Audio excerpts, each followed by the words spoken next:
Muchas gracias por la atención y por permitirme estar aquí con ustedes. Ahora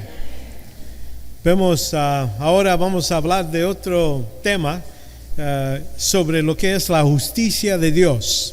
Nosotros pensamos de justicia en palabras entendiendo que esto es justo, esto no es justo, y pensamos que así es Dios, tiene una balanza, dice voy a hacer esto y si me das $2 te doy $2 de regreso, como que si es algo a ese nivel. Hay que reconocer que Dios no es así. Vamos a hablar de Dios en los 4 aspectos de lo que es la justicia. Primero vamos a hablar de justicia de Dios, ¿qué es? Y poner una definición y cómo se utiliza en la Escritura. También vamos a hablar de la autojusticia del hombre y el nivel de decir cómo uno mismo se justifica las cosas que uno hace o no hace. Y entonces vemos la justicia, lo que es imputado o dada a la cuenta por Dios.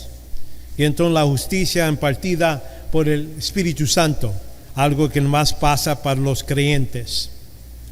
Y cada uno de estos vamos a tratar de definir y tener una mejor idea qué quiere decir. Cuando hablo de la justicia, esta palabra viene de la palabra en griego que es dikaiosune. Esa palabra se utiliza y se traduce justicia o rectitud. En inglés tenemos 2 palabras, justice and righteousness, pero vemos eso, ese se utiliza así en la Biblia. Y cada uno tiene, en el contexto, está enfatizando una parte de la justicia de Dios. Pero hay que reconocer que la justicia o rectitud es la perfecta norma de su propia conducta. Así como cada uno de nosotros tenemos conciencia, bueno, algunos más mejores que otros, ¿verdad? Un ladrón a lo mejor está en la cárcel y dice, yo me siento mal. Y le dice, ¿por qué? Bueno, me pescaron.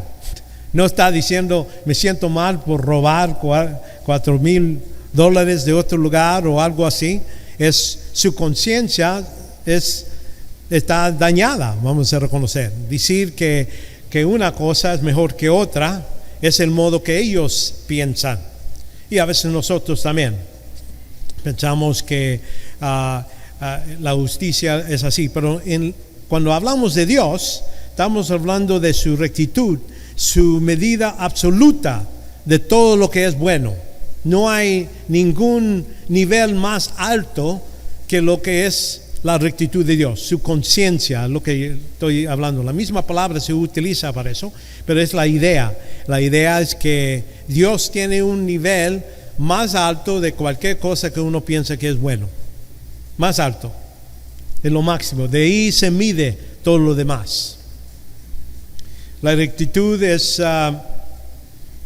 podemos entender como la santidad de Dios. Santidad de Dios es santo, pero vemos que esto se aplica en las 2 áreas de su rectitud, su conciencia perfecta, conducta perfecta, y lo que Él hace, justicia en el senso de su acción.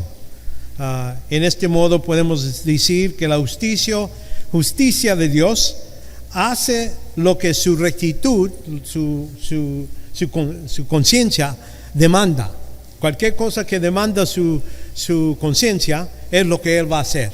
No es como dice, bueno, mi conciencia me molesta, pero voy a hacer esto como quiera.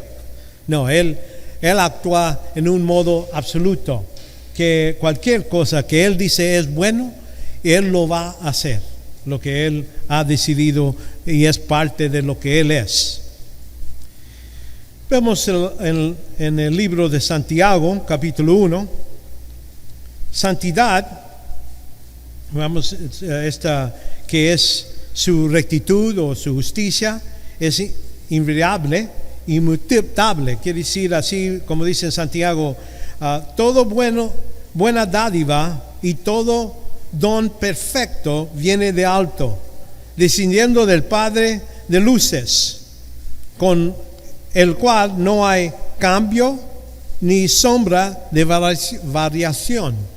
Entonces Dios no cambia, no es como que si ahora, me duele la cabeza y no siento hacer esto, aunque debo de hacerlo, no lo voy a hacer porque me siento mal. Dios no tiene ese nivel, no cambia. Cada día es 7 días, 24 horas, Dios es lo mismo en como Él en su acción. Esto debe de darnos un sentido de paz, sabiendo que Dios, si Él promete algo, no va a fallar. ¿Me entienden? Eso debe de darnos que Él dice que Él trabaja todo para bien, para los que aman a Dios. Entonces, en ese modo, Dios se ha comprometido. Él va a hacer el bien, lo va a trabajar para bien, aunque a veces nosotros pensamos, ¿cómo que me está doliendo esto? O Cristo estaba entregado y era golpeado y lo crucificaron. ¿Cómo que todo esto es bien? No, es lo que estoy diciendo. Todo eso era cosas que sucedieron, pero Él lo trabajó para bien, al fin. A decir que eso era parte de su plan para salvarnos a cada uno de nosotros. Y debe de darnos esta actitud relajado. Ya no debemos estar pensando en cosas que decimos, esto, alguien falleció, se enfermó, lo que sea. Hay que decir, no, Dios lo está trabajando para bien. Gracias, Dios, por esa dificultad. Gracias, Dios, porque no haces la vida fácil para que todas veces busque a tu voluntad en mi vida.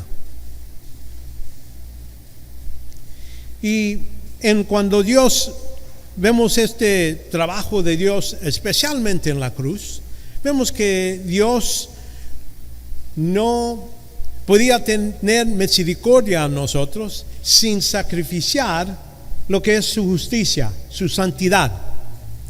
Y es lo que dice aquí en Romanos 3:25, notando aquí que a quien Dios, hablando de Jesucristo en la cruz, exhibió públicamente como propiciación de decir, para satisfacer su ira contra toda maldad, y por su sangre a través de la fe, al fin de demostrar su justicia. Noten por qué Cristo vino a morir en la cruz. No era para salvarnos, en el senso que Dios dijo, hay que ver qué voy a hacer, cualquier cosa. No, hay que reconocer que Dios lo hizo para demostrar que Él es justo y es santo en todo lo que hace. En ese senso, Dios lo hizo para su propia gloria. Porque dice aquí, porque en su tolerancia Dios pasó por alto los pecados cometidos anteriormente. Hablando de los pecados de José, de Moisés, de David, cualquier otro pecado que sucedió antes de la cruz, Dios pasó por alto. Quiere decir, su justicia no estaba satisfechado. Su santidad todavía necesitaba ser pagada, vamos a decir, porque es lo que vemos en la cruz. Que Dios puso y dijo, está bien, lo voy a perdonar, pero espera para el pago en el futuro. Y es lo que hizo en la cruz. Y es lo que está diciendo, pecados cometidos anteriormente. Notan aquí, ¿por qué?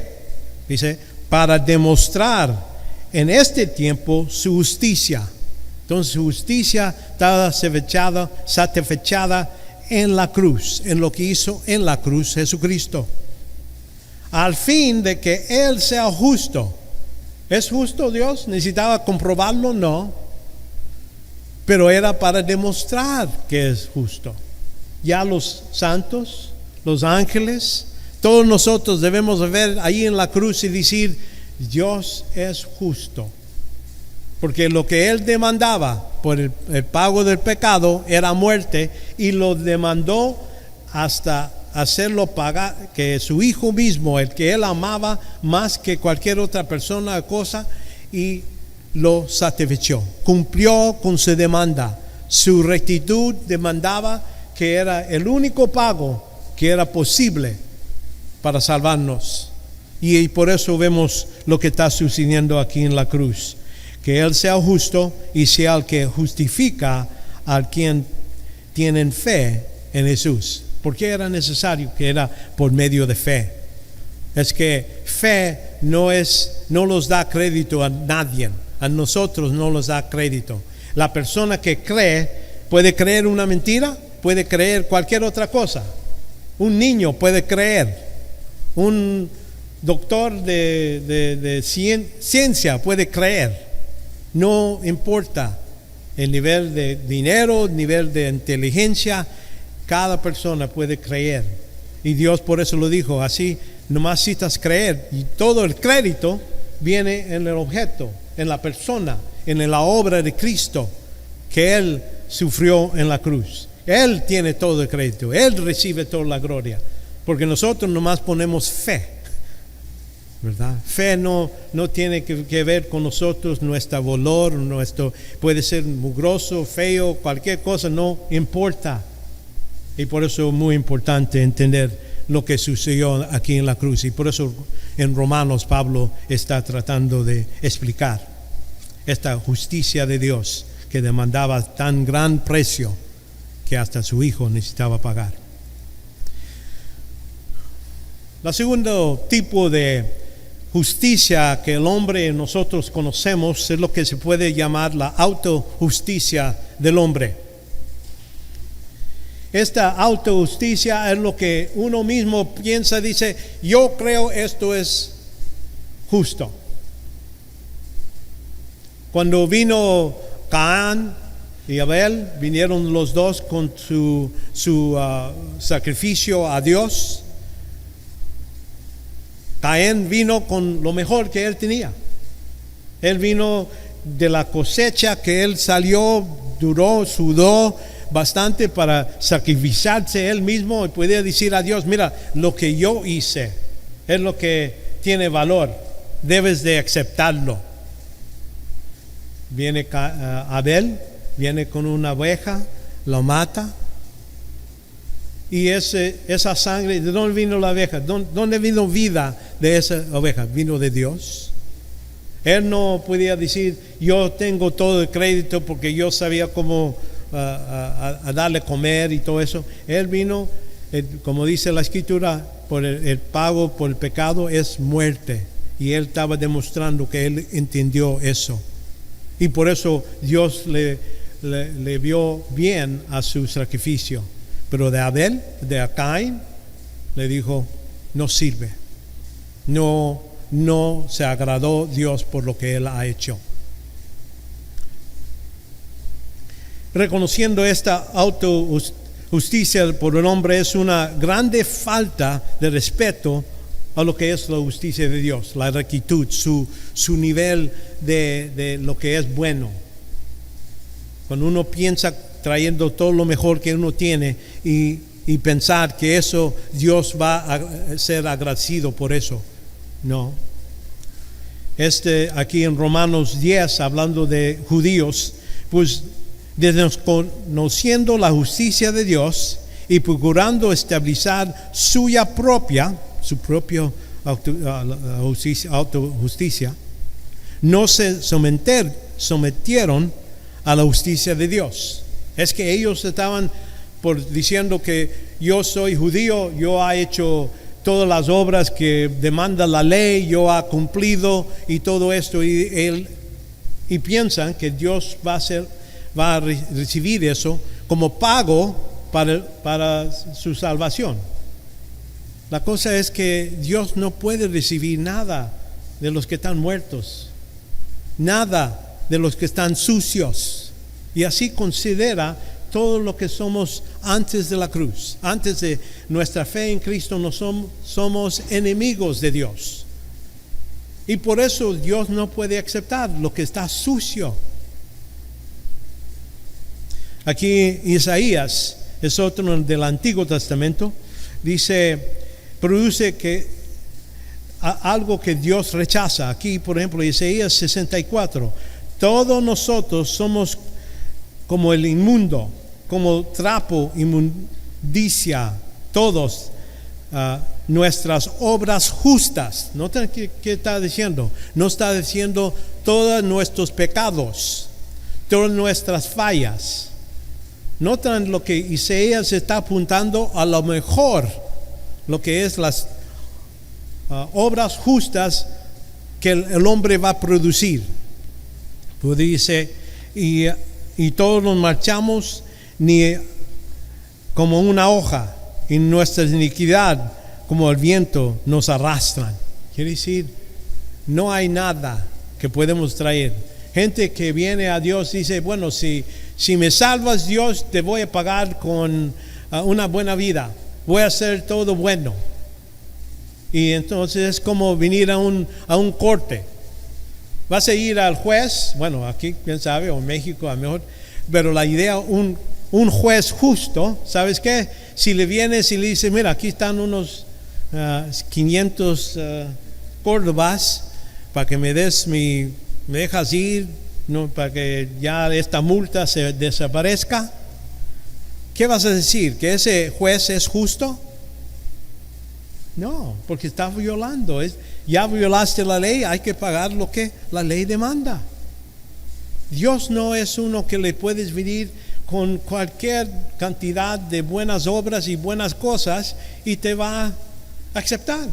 La justicia de Dios no lo permite, lo condena. Y aquí en Romanos 3:9 a 18 habla de esto. Dice, como está escrito, no hay justo ni a uno, no hay ninguno, dice. No hay quien entienda, no hay quien busque a Dios. Todos lo han desviado y uno es haciendo inútiles. No hay quien haga lo bueno, no hay ni siquiera uno. Sepulcro abierto de su grandaja, engañan de todo eso, de lengua, de diferentes cosas, llena de su boca de maldición, amargura, sus pies son veloces para derramar sangre. Vemos todo esto, está hablando de cómo Dios nos ve, especialmente el incrédulo, la persona que no ha venido a Cristo para salvación. No hay ni una gota de bueno que Él puede producir para que Dios diga, esto es bueno. Vemos que tenemos esta idea de autojusticia que utiliza lo que un estándar relativo, que decimos que esto es mejor que otro, y mucha gente así piensa de ellos mismos. En 2 Corintios capítulo 10,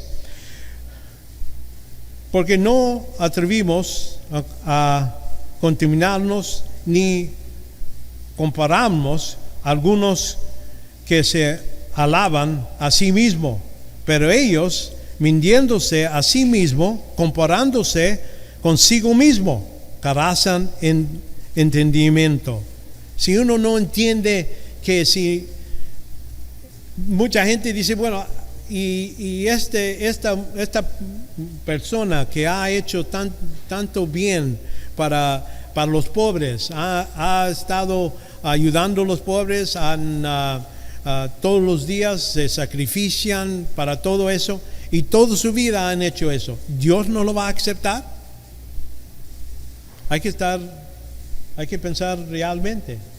No. Una persona que piensa que por sus buenas obras Dios lo va a aceptar al cielo está en error. Va a llegar al infierno con todas sus buenas obras. Es lo que uno debe de entender. Y cuando hables con personas, especialmente las personas que están más difíciles a llegar, es las personas que ya piensan que son religiosos, que piensan que ya tienen su lugar allá en el cielo. Y si ellos les preguntas, ¿vas a ir al cielo? Sí, porque soy bueno, voy a la iglesia cada domingo, doy diezmo, doy algo, todo esto. Y entonces le preguntas, ¿y crees que por eso vas a ir al cielo? Sí. Su confianza no es en la obra de Cristo, su confianza en la obra que ellos están haciendo. Y por eso van al infierno. Aquí en Romanos 3:23, por cuanto todos pecaron y no alcanzan la gloria de Dios. Es la calificación de todo el hombre humano, toda la raza humana. Quiere decir, Dios demanda y dice, todo, no hay nada que uno puede llegar a poder decir a Dios que mi justicia, autojusticia, es suficiente para cosechar la justicia de Dios.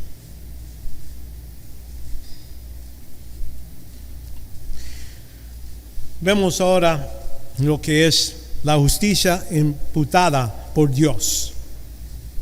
Cuando hablo de imputación es una palabra utilizada para los que trabajan en contabilidad.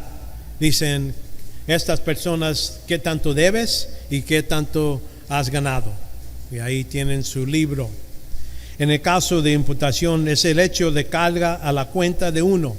Así como, por ejemplo, lo que vemos en Filipenses, Filipenses 18. Y ahí cuando Pablo le manda a un esclavo que se le escapó a Filemón y fue a la cárcel, y ahí en la cárcel se conoció con Pablo y durante ese tiempo se convirtió ese esclavo, y ese esclavo todas veces estaba sirviendo, ayudándole a Pablo en sus necesidades y todo eso. Y entonces le dice Pablo, hay que regresar a tu amo y dejarle que él te liberaré, pero yo no te puedo. Por eso lo manda a él con esta carta en la mano y le dice, mira, aquí está tu esclavo, antes era inútil para ti, ahora es muy útil para mí, y trátalo como hermano. Así si te algo de debe, ponlo a mi cuenta. Y es lo que quiere decir aquí, poniéndolo a su cuenta, es poniendo a su que ahora Pablo le debe cualquier daño que este hombre ha hecho, y le pide que lo deje ir y regrese y trabaje con él otra vez, pero no lo iba a hacer de obligación. Estaba permitiendo que su amo haga a Filemón, que haga lo bien en los ojos de él, si era algo que le estaba pidiendo mucho, que el esclavo siga con Pablo. Y eso es lo que queremos decir, es lo que cargar imputación que estamos diciendo.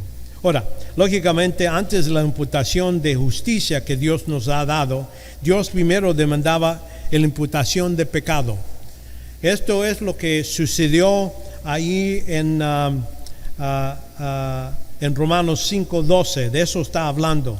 Dios imputó el pecado de Adán a toda la raza humana.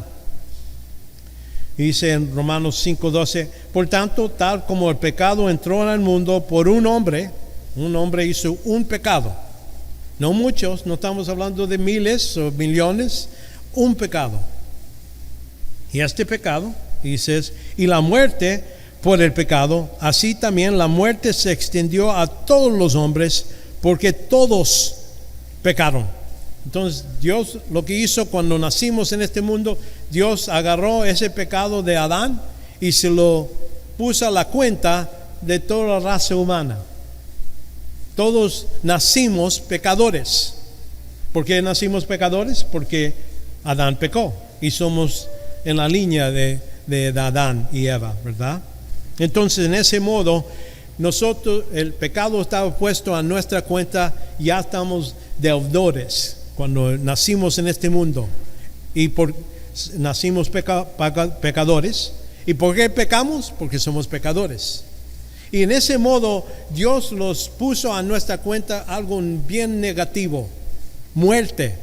Morimos en ese momento. Aunque entramos vivos, físicos, tenemos cuerpo y alma, pero en espíritu estamos muertos cuando vinimos en este mundo.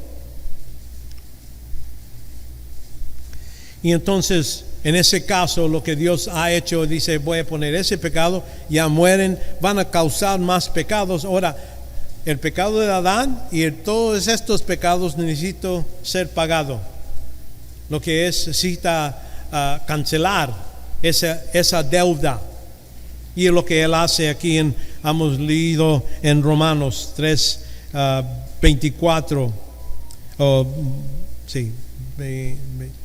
para demostrar en este tiempo su justicia, al fin que Él sea justo y que sea el que justifica. Dios lo hizo a Cristo el pecador. Así en Romanos 8:3 dice, pues lo que la ley no pudo hacer, quiere decir por medio de uno mismo, cumplir con todos los requisitos de la ley, no lo pudimos hacer, ya que era débil a causa de la carne. Dios hizo enviado a su propio Hijo en su semejanza de la carne de pecado y como ofrenda. Entonces ahí Dios puso al crédito, vamos a decir, negativo crédito a Jesucristo. Puso todos esos pecados a su cuenta. Ahora Jesucristo era deudor de todo eso, todos los pecados de todo el mundo. Y por eso Dios necesitaba castigarlo. Así como dice en Juan 1:29, hablando Juan el Bautista lo apunta a decir, he aquí el Cordero de Dios que quita el pecado del mundo. Noten aquí, no es el pecado de algunos, nomás los más bonitos, los más feos, no. Todo el mundo, quiere decir no hay ninguna excepción. No hay ninguna persona que pueda decir, oh no, Dios no me puede perdonar. Yo he hecho tantas malas cosas, o una cantidad, o una grande pecado, cualquier, vamos a decir, no hay medida. Cuando Cristo murió en la cruz, Él pagó lo que es la totalidad de todos los pecados de todo el mundo, desde Adán hasta la última persona que viene después del milenio.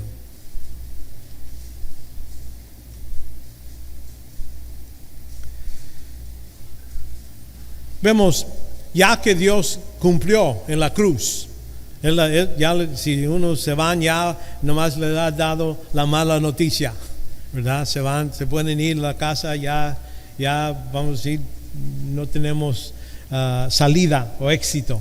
Pero lo que Dios siguió a hacer, y dijo, voy a hacer la misma contabilidad. Ya que pagó Cristo los pecados de todo el mundo, voy a poner a la cuenta de los pecadores, las personas que son viva a salvar, y se les da a ellos la buena obra de Cristo a su crédito. Imputación de rectitud de Cristo a todos los que creen. Notan aquí, es el requisito que Dios pone. Hay que creer en Cristo para tener este beneficio. Aquí en 2 de Corintios 5:21, al que no conoció el pecado, lo hizo pecado. ¿Verdad? Es la primera imputación.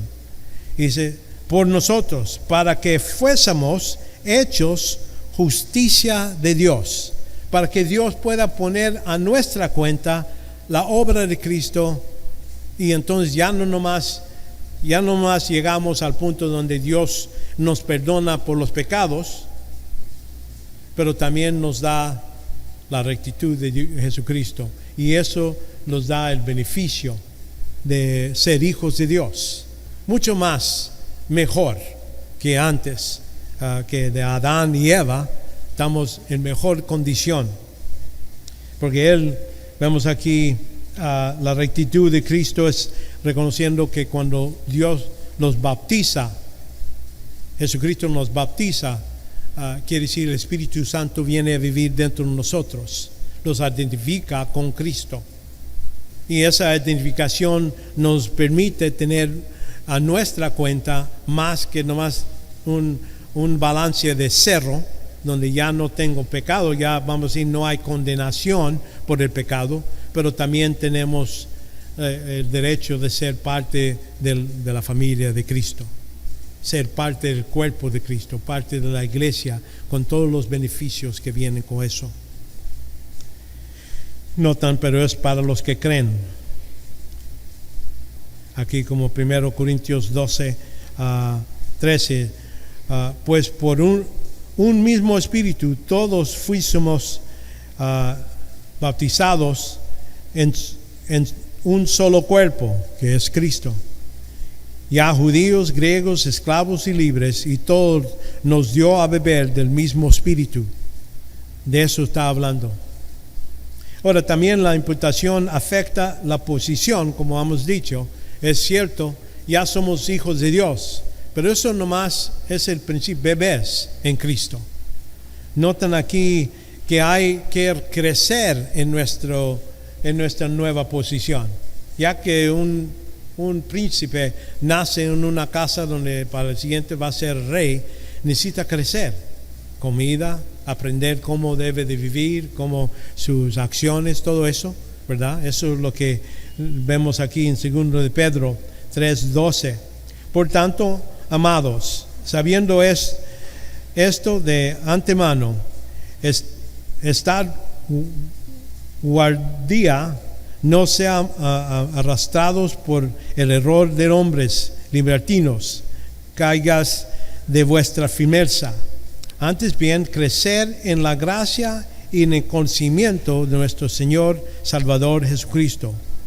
Entonces, a Él sea la gloria ahora y hasta el día de la eternidad.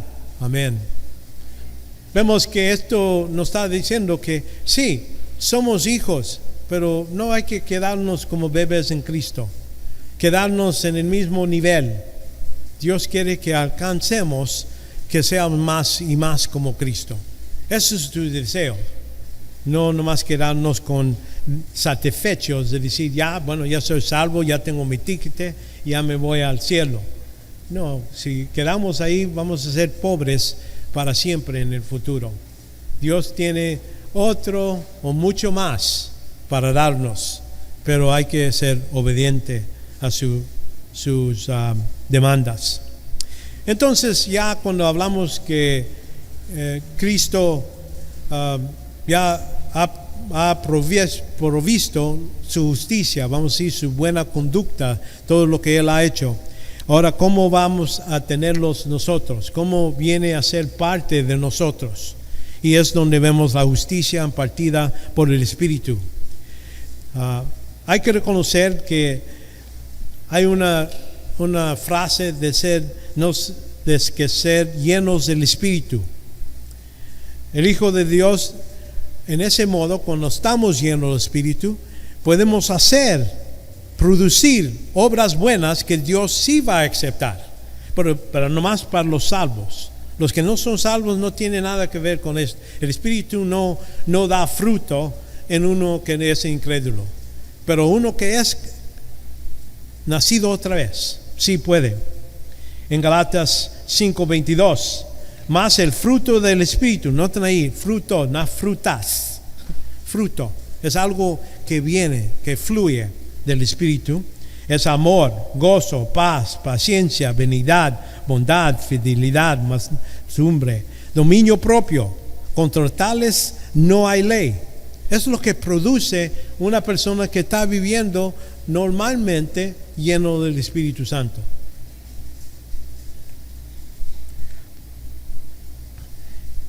Y si vivimos en el Espíritu, andamos también por el Espíritu. Es lo que dice Pablo. Si andamos, ¿verdad?, vivimos por el Espíritu. Y entonces esto no quiere decir con la misma cosa que le dije antes, que el Espíritu Santo viene a vivir dentro de nosotros. Es la morada.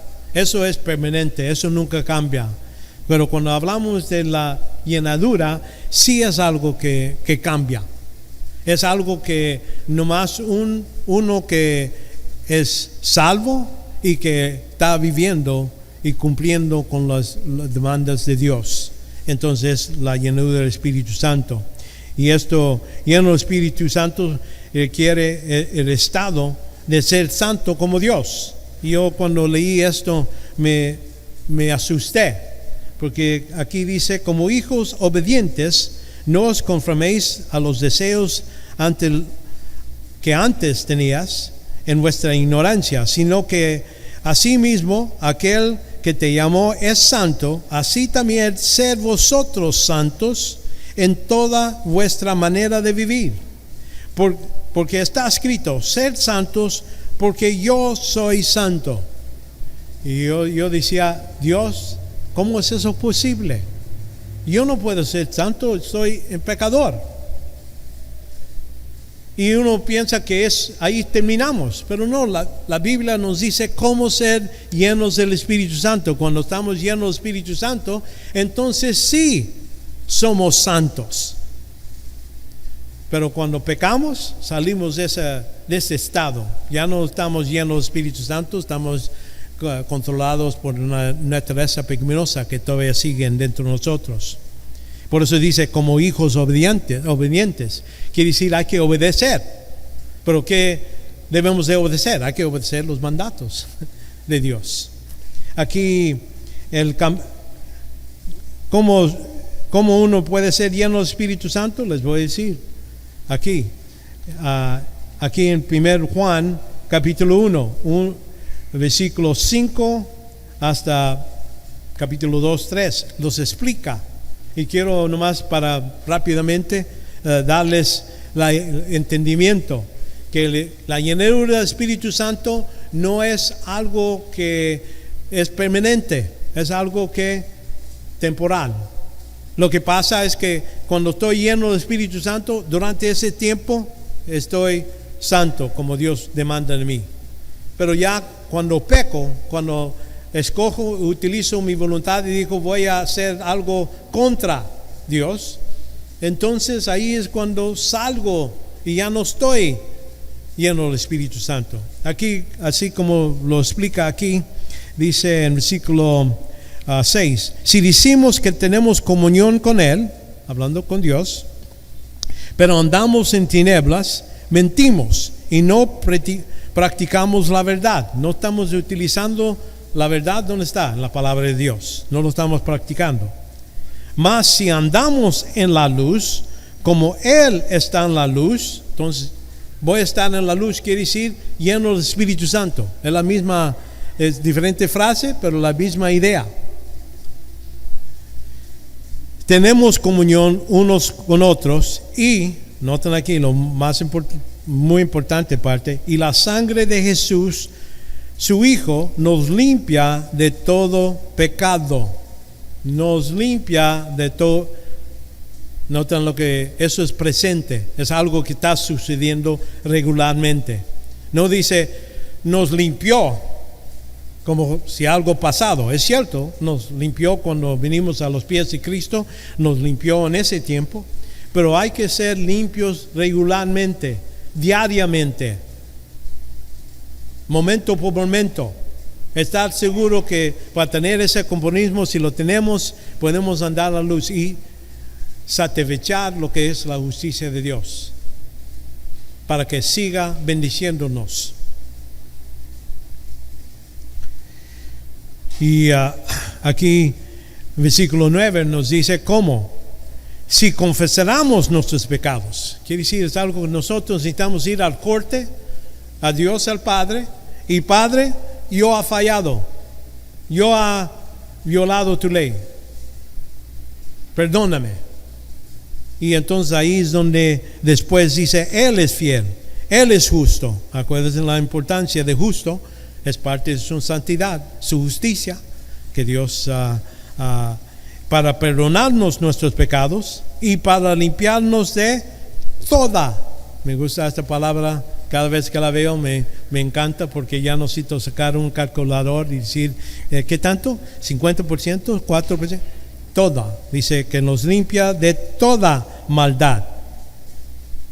Entonces ahí es lo que es necesario. Para estar llenos del Espíritu Santo hay que confesar. Y entre más lo hacemos, en la mañana, en la tarde, antes de comer, antes de orar, antes de estudiar la Biblia.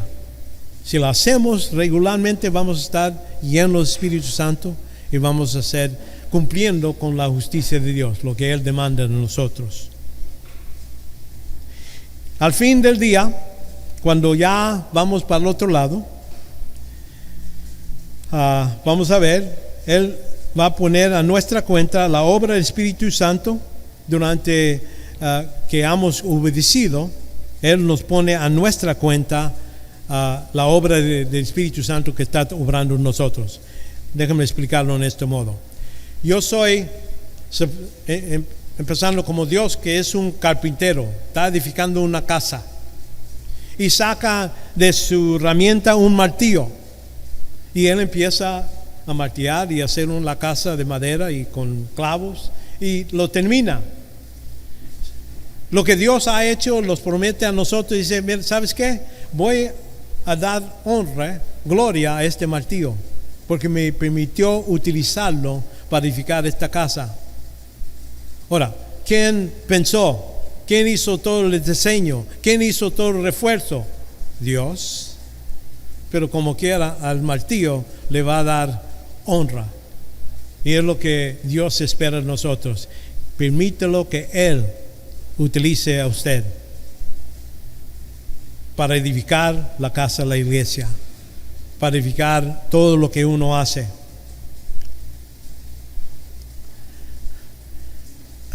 Vemos aquí en Romanos 15, 18, porque no me atreví a hablar de nadie sino de Cristo ha hecho por medio de mí para obediencia a los gentiles y en palabra y en obra. Entonces él dice, Dios me está utilizando para hacer toda la obra que hago.